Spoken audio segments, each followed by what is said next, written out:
देवर्षि नारद,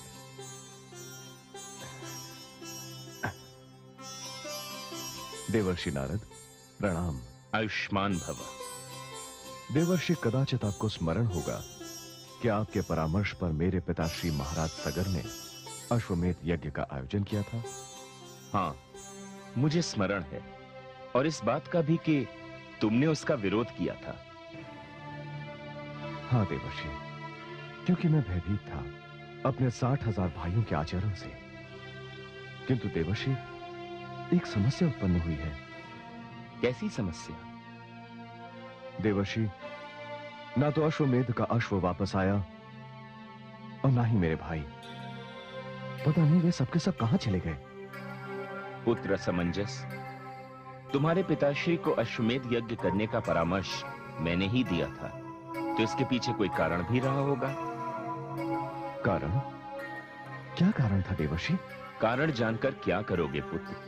हाँ, मैं ये बात अवश्य बता सकता हूं कि वह अश्व कहां है। कहां है वो अश्व देवर्षि, कहां है? वह अश्व कपिल मुनि के आश्रम में है। कपिल मुनि के आश्रम में? हाँ। और मेरे भाई?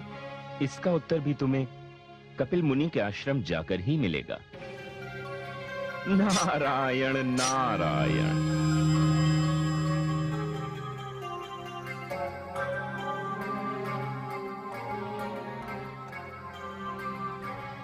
कपिल मुनि का आश्रम।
हे मुनिवर, मेरा प्रणाम स्वीकार करें।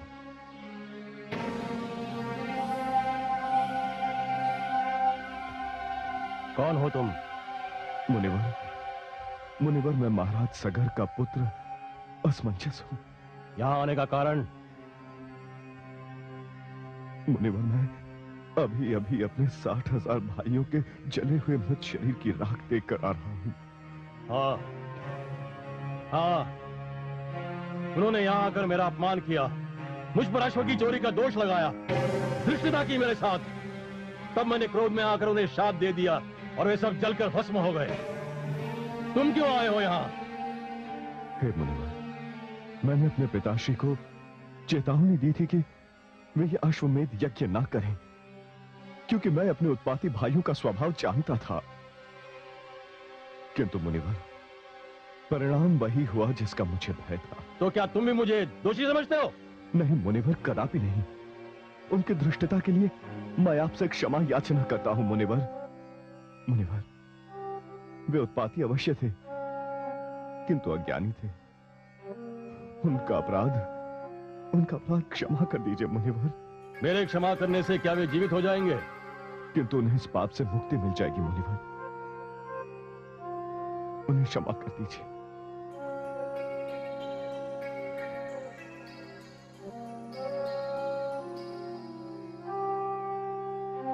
उठो वत्स। जो कुछ भी हुआ उसका खेद है मुझे, किंतु होनी को कौन टाल सकता है। मुनिवर, मेरे भाई उत्पाती अवश्य थे, अपराधी भी थे, किंतु इसमें मेरे पिताश्री का कोई दोष नहीं। हाँ वत्स, ये सत्य है, इसमें तुम्हारे पिता का कोई दोष नहीं। वत्स, ये अश्व ले जाओ और यज्ञ संपूर्ण करो, किंतु तुम्हारे 60,000 भाइयों के जले हुए शवों की राख को बहाने का प्रबंध तो करना ही पड़ेगा ना। मुनिवर, मुनिवर, ये कैसे संभव होगा? संभव होगा, अवश्य होगा, किंतु इसके लिए इस पूरी सृष्टि में केवल एक ही शक्ति है जो इस राख को बहा कर ले जा सकती है, और वो शक्ति है गंगा। गंगा? हाँ, गंगा। किंतु इस समय गंगा ब्रह्मलोक में ब्रह्मा जी के कमंडल में है, उसे वहां से निकालकर धरती पर लाना पड़ेगा। किंतु मुनिवर, कौन लाएगा गंगा को धरती पर? वत्स, ये कार्य करेगा तुम्हारा पौत्र भगीरथ।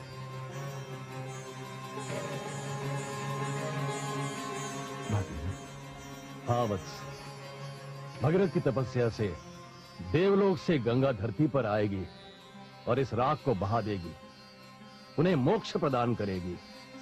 हाँ मुनिवर, हाँ, कोई भागीरथ ही होगा जो गंगा को धरती पर लाएगा। नारायण नारायण। माते, अपने पुत्र को दर्शन दीजिए।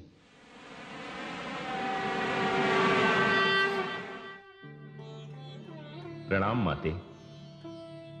माते, आज मैं बहुत प्रसन्न हूं। मैंने आपको जो आश्वासन दिया था वो पूरा होने का समय आ गया है। अर्थात माते, मैंने ऐसी परिस्थितियां उत्पन्न कर दी हैं, ऐसी रचना रच दी है कि देवी गंगा को धरती पर आना पड़ेगा, और देवी गंगा के धरती पर आते ही आप इस श्राप से मुक्त होकर ब्रह्मलोक वापस लौट जाएंगी। किंतु पुत्र, देवी गंगा को धरती पर लाने में कौन सफल होगा? देवता, दानव या मानव? माते, ये सौभाग्य तो केवल मानव को ही प्राप्त हो सकता है। मानव को? हाँ माते, मानव। मानव? कौन है वो? इक्ष्वाकु वंश का राजकुमार भगीरथ। भगीरथ? हाँ माते, भगीरथ के ही प्रयास से देवी गंगा धरती पर वापस आएंगी। प्रणाम माते।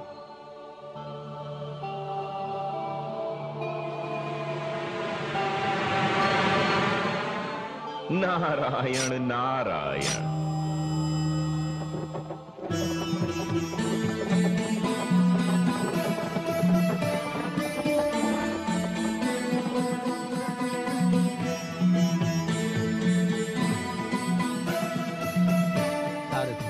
उस आश्रम की ओर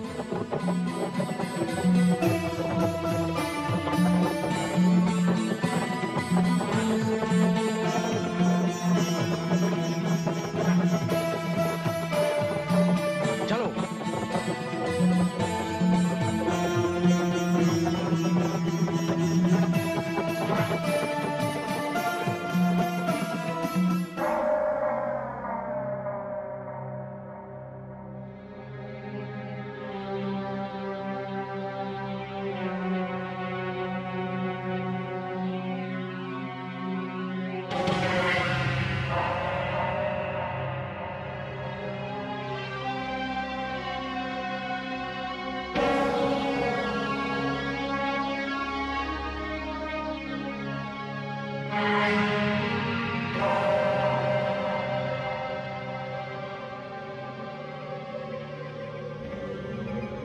हे पुत्र, हे भगीरथ, हमारा उद्धार करो। एक लंबी अवधि से हमारी आत्माएं कष्ट भोग रही हैं। हमारा उद्धार करो पुत्र, हमें इस कष्ट से मुक्ति दिलाओ।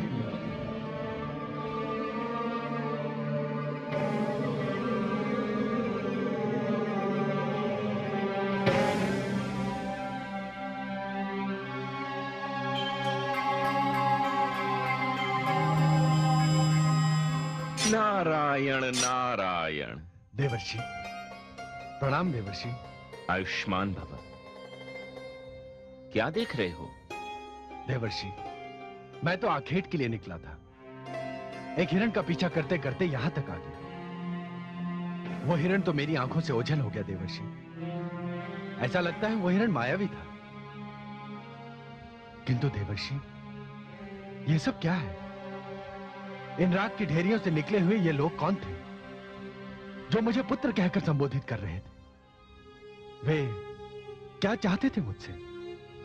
महाराज भगीरथ, इन राख की ढेरियों से निकली हुई ये आपके पितरों की आत्माएं थीं। मेरे पितरों की आत्माएं? हाँ महाराज, आपके पितरों की आत्माएं। किंतु देवर्षि, ये राख की ढेरियां, ऐसा प्रतीत होता है कि यहां कोई भयानक अग्निकांड हुआ हो। महाराज भगीरथ, क्या आप इस अग्निकांड के विषय में कुछ नहीं जानते? नहीं देवर्षि, यदि आप जानते हैं तो मुझे बताइए। महाराज, ये सब कपिल मुनि के शाप से भस्म हो गए थे। इनका उद्धार केवल आप कर सकते हैं। मैं? हाँ महाराज, आप। आपके पितरों की आत्माएं आपके प्रयत्न की प्रतीक्षा कर रही हैं महाराज। इनकी मुक्ति केवल आपके द्वारा हो सकती है। किंतु देवर्षि, यह कार्य मैं किस प्रकार कर सकता हूं? महाराज, इस कार्य के लिए आपको पतित पावनी गंगा को धरती पर लाना होगा। देवर्षि, गंगा धरती पर कैसे आएगी? महाराज, आप इस घटना से अब तक अनजान थे। मैं आपको यहां तक ले आया। अब गंगा को धरती पर लाने का मार्ग तो आपको ही ढूंढना होगा। यह आपका कर्तव्य भी है और धर्म भी। मैं चलता हूं। नारायण नारायण।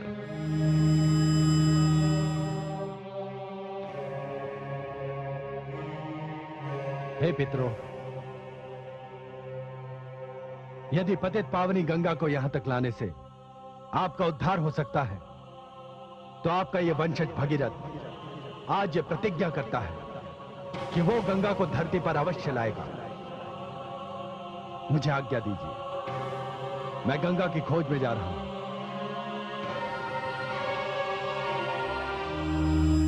नारायण नारायण। माते, माते,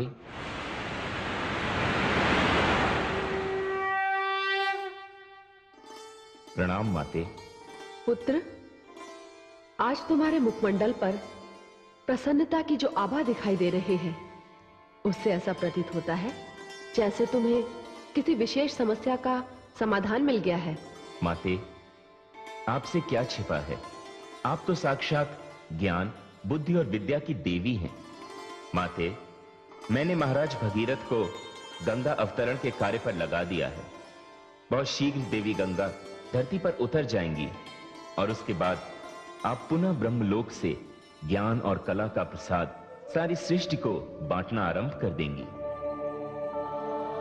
पुत्र नारद, हमारे निजी संबंधों से अधिक चिंता तुम्हें जगत कल्याण की रही है, इसीलिए तो तुम देवर्षि कहलाते हो। पुत्र, तुम्हारा कल्याण हो। मैं गंगा के धरती पर उतरने की प्रतीक्षा करूंगी एवं सागर के पुत्रों के उद्धार के पश्चात तीर्थों के राजा प्रयाग में गंगा से मिलूंगी। प्रणाम माते।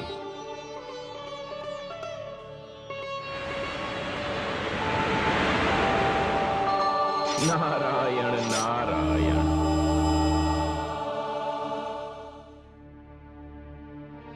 माते,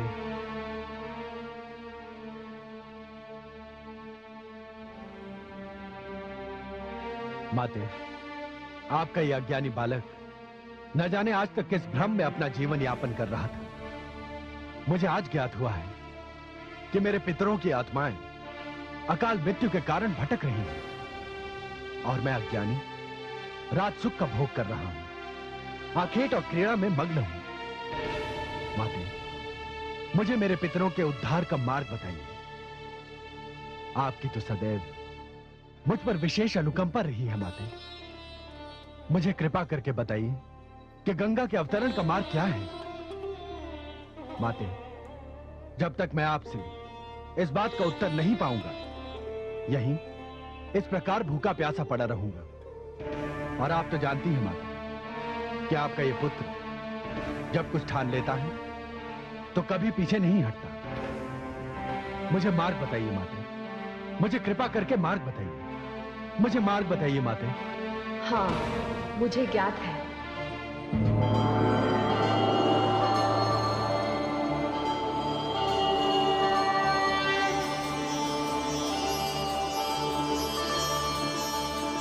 पुत्र भगीरथ, जब संतान अन्न जल त्यागने की धमकी देती है तो माता को चिंता होने लगती है। मैं आपका आभारी हूं माते। जब मेरे कथन मात्र से आपको इतनी चिंता हो गई, तब तो मैं समझता हूं कि मेरा कल्याण हो गया। मुझे मार्ग बताइए माते। पुत्र भगीरथ, इसके लिए तुम्हें कैलाश जाना होगा। वहां देवी पार्वती से विनती करनी होगी। गंगा इस समय ब्रह्मलोक में है और उन्होंने ब्रह्मा जी के कमंडल में आश्रय ले रखा है।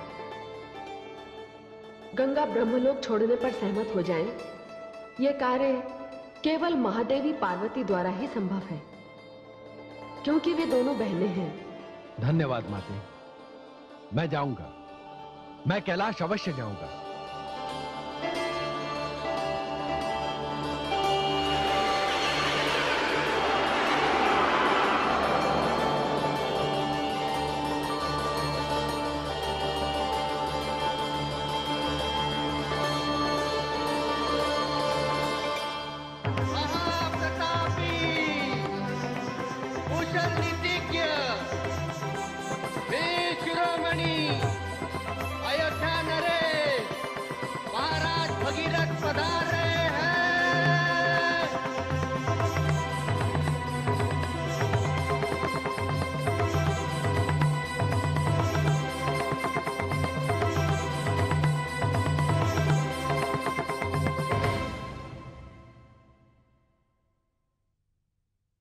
महाराज की जय हो। अनुमति हो तो कुछ निवेदन करूं? महामंत्री जी, मैं भी अपनी प्रजा से कुछ निवेदन करना चाहता हूं, किंतु आप जो कुछ भी कहना चाहते हैं निसंकोच कहिए। महाराज, ये ब्राह्मण देवता हमारे अतिथि हैं। ये उत्तराखंड से पधारे हैं और उत्तराखंड राज्य की राजकन्या के आपसे शुभ लग्न के संबंध में आपकी अनुमति लेने आए हैं। प्रणाम महाराज। हे ब्राह्मण देवता, मुझे खेद है, इस समय मैं आपको अपनी सहमति प्रदान नहीं कर सकता। क्यों महाराज, क्या हमारी राजकन्या आपके योग्य नहीं है या हमारे महाराज? नहीं ब्राह्मण देवता, आपकी राजकन्या सभी दृष्टियों और हर प्रकार से हमारे योग्य है, किंतु हमारी नियति हमारे साथ नहीं। इस समय मेरी प्राथमिकता कुछ और है। कदाचित आप सब जानते हैं कि मेरे महान पूर्वज महाराज सगर के पुत्रों की अकाल मृत्यु हुई थी। उनकी अकाल मृत्यु हुई, अब मेरी प्राथमिकता है और इस विशेष कार्य को पूर्ण करने के लिए मैंने वैराग्य लेने का निर्णय ले लिया है।